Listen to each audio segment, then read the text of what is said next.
जेबै जहिया पिया घर जेबै की बड़ याद की बड़ याद एबै ये अहाँ एबै की बड़ याद एबै ये अहाँ एबै की पिया घर जहिया अहाँ चल जेबै की राजा घर जहिया अहाँ चल जेबै की बड़ याद एबै ये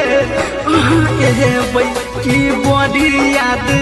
एबै ये अहाँ एबै।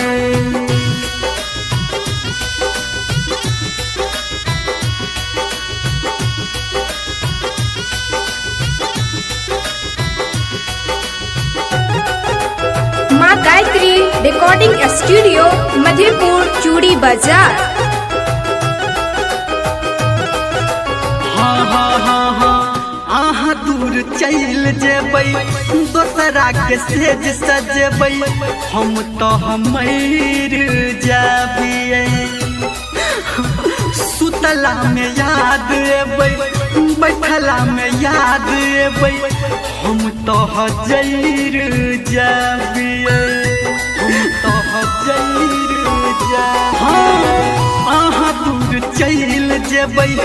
दोसरा के सेज सजेबै हम तो मर जाबिए सुतला में याद एबै बैठला में याद एबै हम तो जैर जाबिए कि पिया घर जहिया अहाँ चल जेबै की राजा घर जहिया अहाँ चल जेबै की बड़ याद एबै ये अहाँ एबै की बड़ याद एबै ये अहाँ एबै।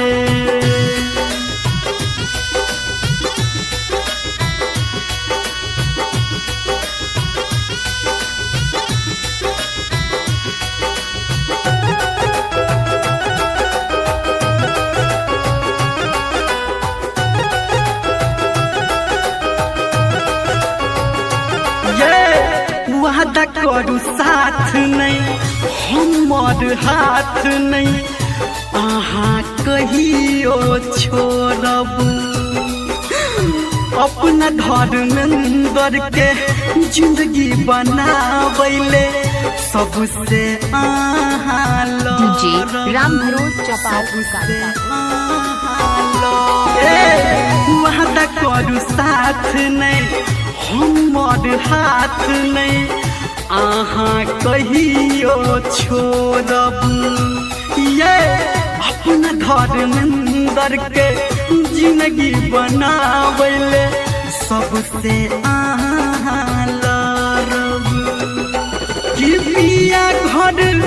जहिया अहाँ जेबै की राजा घर जहिया अहाँ चल जेबै की बड़ याद